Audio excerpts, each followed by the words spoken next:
There is a version of comparison that destroys you and another version that builds you. Most people are using the wrong one and they don't even know it. But let's start with the science because it's actually quite fascinating. In 1954, a social psychologist called Leon Festinger published what became one of the most referenced theory in all of psychology. He called it the social comparison theory. And what he found was simple. Humans don't evaluate themselves in a vacuum. We don't have an objective in the scale that tells us how we're doing. So we look outwards, we compare. We use other people as a mirror. And this isn't a flaw, this isn't weakness. It's actually evolutionary. Researchers have found the same behavior in baboons, guppies, a lot of species across the animal kingdom. Because for hundreds of thousands of years, knowing where you stood in relation to your tribe was survival. It told you whether you were safe or not, whether you were valued, you were useful, and whether you belonged. So comparison is wired into you. You can't switch it off. And to be honest, you shouldn't want to. Here's what I mean. May 6th, 1954, Oxford University track. A 25-year-old student steps out to run a mile. At that time, the world record was set at 4 minutes and 1.4 seconds for 9 years. Doctors, scientists, psychologists, they were all saying that sub 4 minutes wasn't just difficult. They were saying it was physically impossible and even dangerous to attempt. Roger Bannister ran it in 3:59.4. But what happened next is what really matters. Within 46 days, his rival John Landy broke it again, 3:57.9. In the months and years that followed, many runners crossed the same threshold. People who had been running a fraction of 4 minutes for years and never broke it. After Bannister, they did. Now, was this purely psychological? Probably not entirely. The sport was progressing anyway. Post-war, athletes were back competing. The sport was evolving. But what Bannister gave those runners was something real. He showed them what was actually possible. He gave them a reference point, not to feel behind, not to feel inferior, but to recalibrate what they thought their body was capable of doing. Now, that's comparison used correctly. It points you towards possibility and it updates your map of reality. The problem starts when you don't use it for that. Most people compare themselves to measure their worth, not their potential, not what's possible, but their worth. And that's where it breaks because you always find someone further ahead, always richer, leaner, more successful, more confident, just further along. That's the nature of looking outwards. You're competing on an infinite ladder that has no top step. And when it comes to research, it's pretty clear. Studies on what's called upward social comparison, so comparing yourself to someone that you perceive better off, they consistently correlate to low self-esteem, increased anxiety, and in some extreme cases, depression. One study even found that the people with high tendency of social comparison that spend time on social media reported low self-perception and more negative effect balance than those who didn't. But it wasn't the platform that caused it. It was the comparison habit that did. You scroll, you see someone else's body, someone else's business, someone else's relationship, and without realizing it, your brain runs the same ancient calculations you were doing on the savannah. Where do I rank? And of course, it comes back with an answer that makes you feel small. But just remember that feeling isn't information. It's just noise. And genuinely, I've been there. I've sat there comparing myself to coaches with a bigger following, to men who seem to have it more together, to better bodies than mine, to a version of success that felt so far away that it made my present feel pointless. And what I've realized is this. Comparison doesn't hurt you because you're comparing. It hurts because of who you're comparing yourself to and what question you're trying to answer with it. Think about it. If you were to compare yourself to someone you perceived as below you, you would actually feel great. But no matter who you compare yourself to, if the question you're trying to answer is, am I enough? No comparison would ever answer that in a way that makes sense. Not a good one, not a bad one, because the answer to that question doesn't live in the gap between you and someone else. It lives in how you see yourself. But there is another comparison, and this one is different. Compare yourself to who you were 6 months ago, a year ago, 5 years ago, the version of you that was more stuck, more afraid, more limited in some sort of way, and look at the distance you've already covered. This is the only comparison that it's always accurate because it's yours and you have full context. You know what you started with. You know what you've been through. You know what it cost you to be here. When I was 15, I left my mum's house weighing 35 kilograms. I was alone fighting something that was quietly trying to kill me. And when I look at who I am today, not comparing to anyone else, but comparing myself to that boy, the growth is undeniable. And no one can take that away from me because no one else is on that scale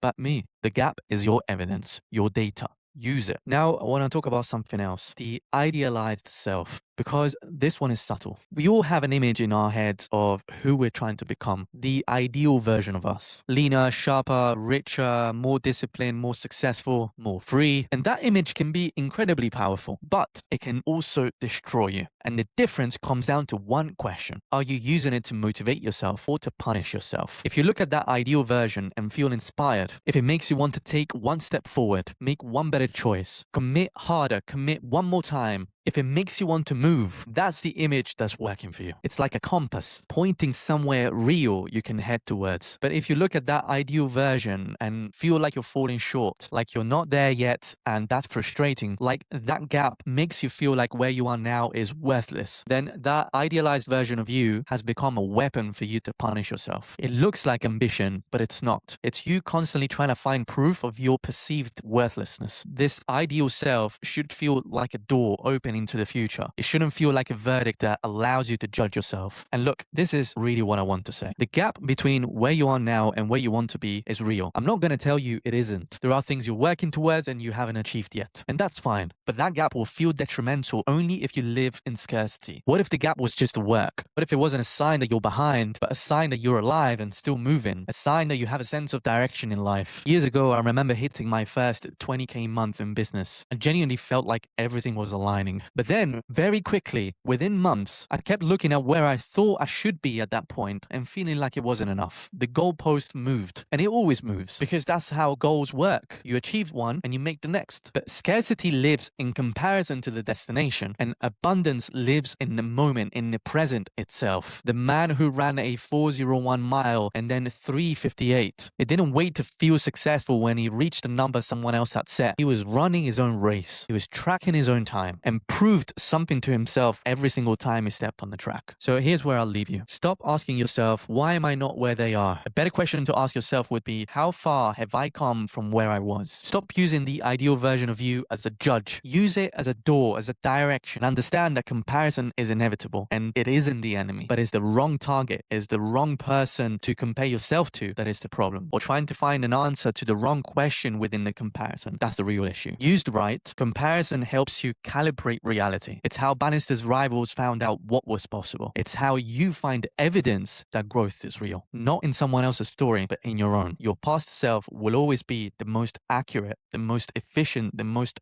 honest measuring stick. And it's not the distance between where you are now and where you want to be that matters, but where you are now and where you once were. If you enjoy this and somewhat found it useful, I'm always looking for new subscribers. So feel free to like and subscribe and follow me on my socials as well. I'm on Instagram, TikTok, and the whole lot. I talk about fitness and how you can transcend your identity through working on your body and on your mind. Thanks for watching.